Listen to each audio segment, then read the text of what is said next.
Today we are going to learn about two essential macroeconomic concepts, the J curve effect and Marshall-Lerner condition.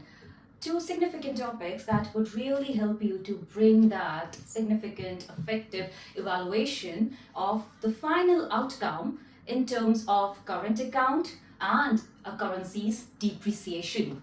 But before we get into the detail of these two topics, we want to quickly refresh the concept of balance of payments. So just a simple definition. So what are balance of payments? They are the record of all the economic transactions between the residents of a country and the rest of the world in a specific time period. Typically, it could be 1 year.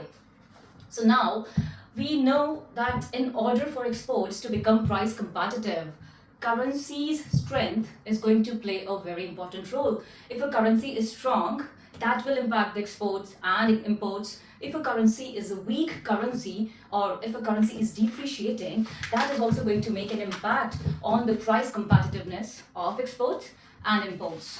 So, in an ideal world, if a currency is a weak currency, that should stimulate price competitiveness of exports of a certain country. But however, is going to be our J curve effect and the Marshall-Lerner condition. Because these two concepts will teach us that in a realistic world, there are other scenarios, there are other economic factors which will be working together to show us that final outcome. When we are talking about Marshall-Lerner condition, we want to bring our understanding about the importance of price elasticity of demand. So, in order for you to bring in that holistic understanding that why currency depreciation might work or why it might not work, you have to discuss these two significant essential concepts as well. So let's have a look. So we have a very simple layout here. We are talking about Marshall-Lerner condition and we are talking about the J curve effect. We'll start with the Marshall-Lerner condition. So if we are thinking about the Marshall-Lerner condition, before that, let's quickly refresh that what is the concept of a weak currency. So I have just simplified it here for you. We are talking about that weak pound would lead to imports dearer and exports cheaper, which should be a good news if I'm talking about the UK economy in that context. However, we start bringing in our knowledge about price elasticity of demand, because we know, and that is what we have learned in year one as well, that price elasticity of demand would play a very important role in how the total revenues are going to look like. So let's simplify. Remember, elastic demand means that price and total revenue, they share an opposite relationship. Meaning, if prices are going to go up, we will see a fall in total revenue. And we will apply the same thing when we are going to learn and apply the concept of weak currency as in currency depreciation. So, how would total revenue look like if the demand is inelastic? Inelastic demand means price and total revenue are going to be in the same direction. So, high price, high total revenue, low price, low total revenue. Now, I know that's microeconomics. We are going to apply it to macroeconomics. We are going to apply it to the concept of current account balance, or let's say trade balance. So remember, when we are talking about that, will depreciation of the currency work for the business, for the economy as a whole, and will that also be useful in terms of the macroeconomic indicators?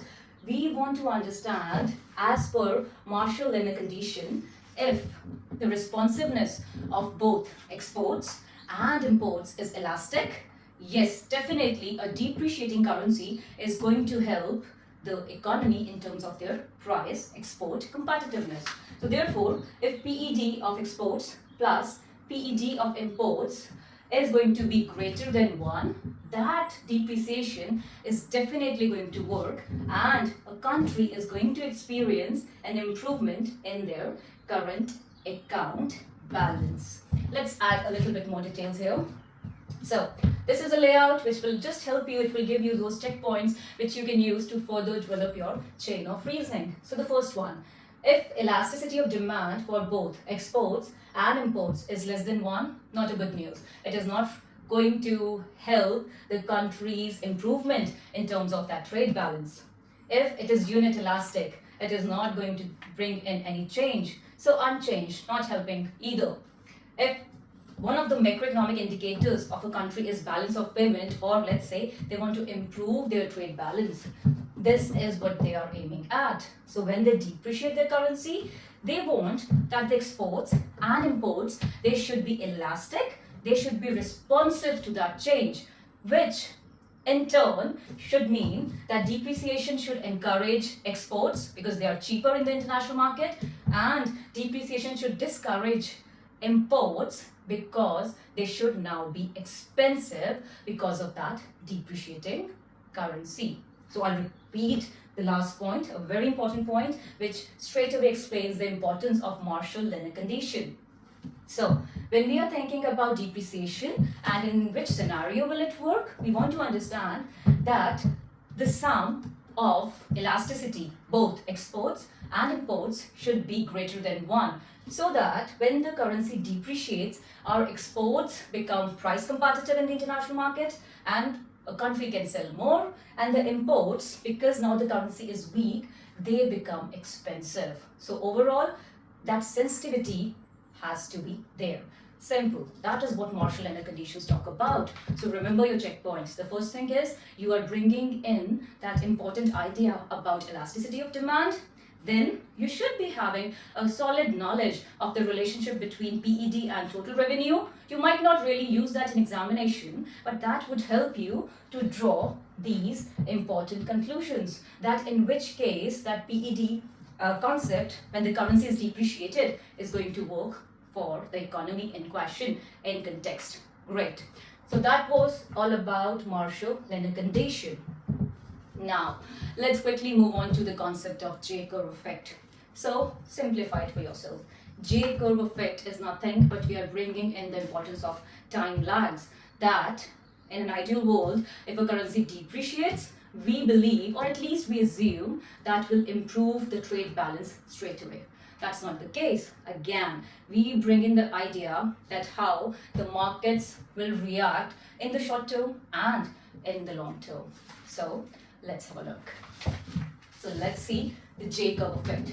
So when we are thinking about the J-curve effect, we are talking about that how this concept shows us the short-term response of a country's trade balance to currency's depreciation. So again, we are trying to understand in a realistic way the connection between a country's trade balance to its currency depreciation. And when we are thinking about short-term, we are thinking about inelastic demand. So remember, in microeconomics and macroeconomics, elasticities are a classic way for you to bring in that much needed depth to your answers. Short run or short term means inelastic, long run or long term means elastic. Let's apply this concept to the diagram. So remember, J-curves is all about the importance of timelines. So on our vertical axis, we have the first half, the upper half is showing us surplus. The lower half is showing us the deficit scenario. So this is where the country's trade balance is into deficit. So let's say at the current scenario, this is where the country is. And by using the concept of currency system, they are going to depreciate the currency, or let's say the currency depreciates in order to meet that objective of export competitiveness. That would not mean that the country will straight away go into surplus. No, markets will take time to react. So initially, when the currency depreciates, we are going to see that the current account balance or the trade balance is going to worsen. What's the reason? Reason is that the businesses, the firms, they are already bound with the prior trade agreements, trade conditions. So when the currency depreciates or weakens, that would not change the terms and conditions that they had signed for. So in that short term, yes, we will see the current account is going to worsen. But after a certain time, as in I'm thinking about a long-term scenario. The long-term scenario, the markets will absorb that change, the new trade deals would be signed, based on the revised currency strength, as in the weak currency, and that should then help the currency's weakness to lead to an improvement in a country's trade balance. So remember, even though economic policies are a way for any country to achieve their macroeconomic objectives or to address any economic problems, but time lags is a very classic way for us to understand that how the changes will be different in immediate scenario and in the future scenario. So that was all about the Jacob effect and the Marshall-Lerner condition. So remember, any question which would be asking you to be critical about the effectiveness of currency depreciation and export competitiveness, these two topics will be very good for you to introduce within your answer and talk about that how different it is in a realistic scenario and how the changes will affect the economy, and their objectives will depend on elasticities and time lags. So I hope you like the video. Let me know what other topics would you like me to cover. Have a nice day.